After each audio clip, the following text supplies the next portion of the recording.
আসসালামু আলাইকুম। আপনারা সবাই কেমন আছেন? আশা করি সবাই খুবই ভালো আছেন। তো আপনাদের সবাইকে স্বাগতম জেনারেল নলেজ উইথ শাফি। আজকে যে সাধারণ জ্ঞানগুলো আপনাদেরকে বলবো সেগুলো আপনাদের ভর্তি পরীক্ষায় চাকরি ইন্টারভিউতে খুবই কাজে লাগবে। জিকে নিয়ে এখন আলোচনা করবেন আখতারুজ্জামান মিরন। আজকে সাধারণ জ্ঞানের প্রথম প্রশ্ন, ইউরোপীয় বণিকদের মধ্যে ভারতীয় উপমহাদেশে প্রথম কোন দেশ আগমন করেন?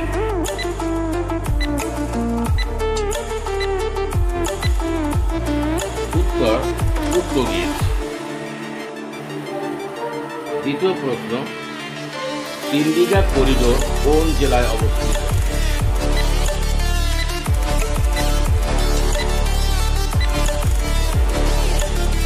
উত্তর লালমনিরহাট জেলা। তৃতীয় প্রশ্ন, অলিম্পিকের মশাল জ্বালিয়ে রাখার বিধান কবে থেকে চালু করা হয়?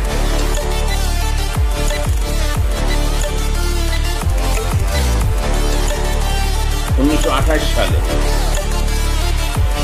চতুর্থ প্রশ্ন, ইখতিয়ারউদ্দিন মোহাম্মদ বখতিয়ার খিলজি কবে বাংলা আক্রমণ করেন?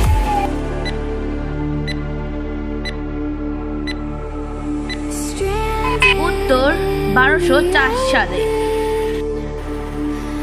পঞ্চম প্রশ্ন, এশিয়া মহাদেশের ক্ষুদ্রতম দেশ কোনটি?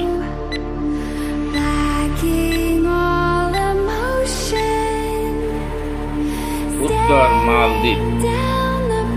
ষষ্ঠ প্রশ্ন, এশিয়া মহাদেশে মোট দেশের সংখ্যা কয়টি?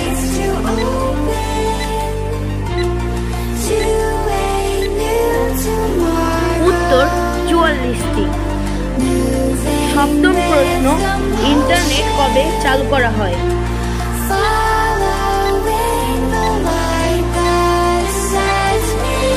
উত্তর 1969। অষ্টম প্রশ্ন, ইন্টারনেট ব্যবহারে কোন দেশ শীর্ষে?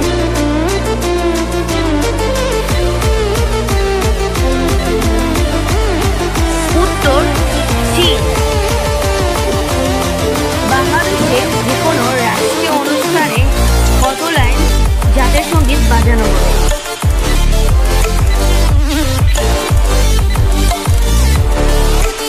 উত্তর 4 লাইন। দশম প্রশ্ন, পানামা খাল কোন দুটি মহাসাগর বিভক্ত করেছে?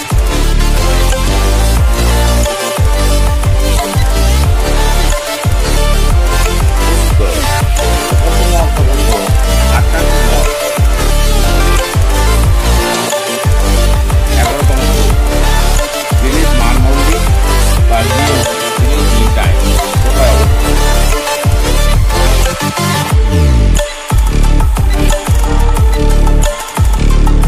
উত্তর ইংল্যান্ড। ইউরোপীয় ইউনিয়নের সদস্য দেশের সংখ্যা কত?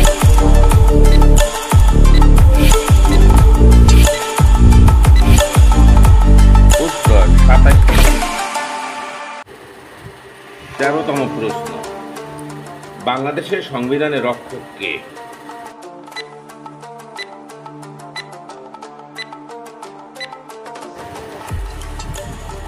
উত্তর সুপ্রিম কোর্ট। 14তম প্রশ্ন, গণতন্ত্রের ধারণা প্রথম কোন দেশে হয়?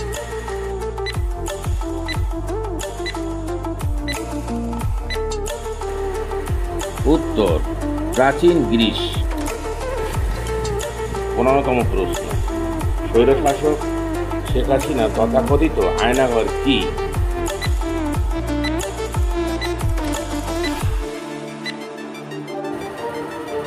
উত্তর গোপন কারাগার।